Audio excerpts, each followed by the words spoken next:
Hey guys, a little something different than usual, but also one of my hobbies is PC building. Contrary to most builds that you'll see on YouTube, I actually want to go over a failed build of mine today.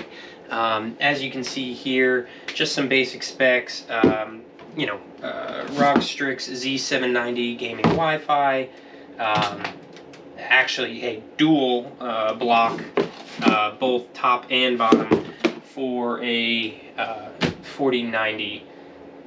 The idea was to take the Meshlicious case and to modify it as needed, but to do a fully water-cooled Intel i9 13th gen with a 4090 inside of the Meshlicious on a micro ATX platform here.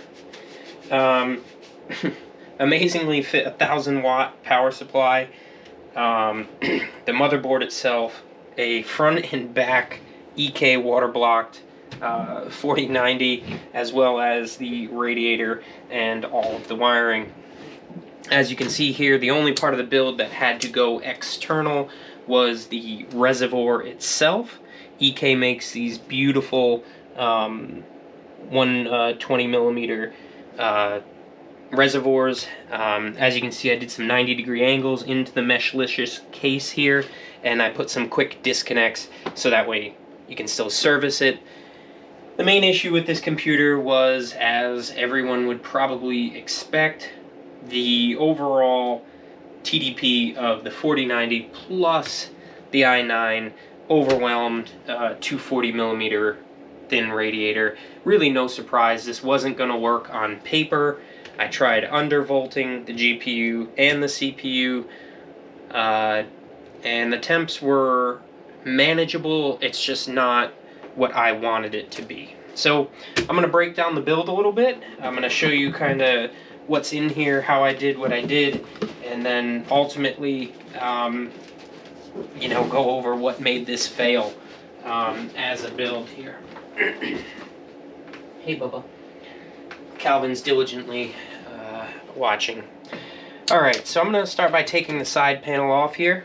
As you can see, basic, I think it's a D5 pump hooked up to the EK, some quick disconnects feeding right into that.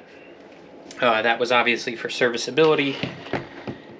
Now that the side panel's off, you can see some of the existing tubing. I broke this build down to take the 4090 out, and eventually we'll repurpose this.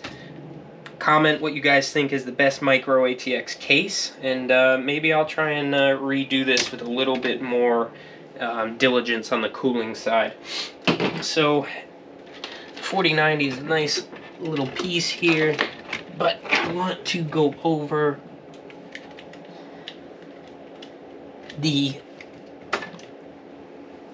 structure of this case and how I pulled off the build. So you can see this is a dual blocked 4090 top and bottom. When this is running in a normal machine, oof, this thing is cold. Sub 40s easily, almost all the time.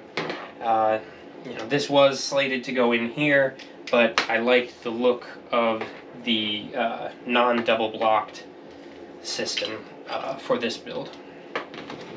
Alright, continuing on here. Back of the case, you can see just a PCIe slot, extension cable, the new 4.0 version. I modified this case somewhat extensively. Sorry about that. Modified this case somewhat extensively to handle the size of things, including drilling new supports for the graphics card, and having to deal with some of the plumbing issues. I used flexible tubing here.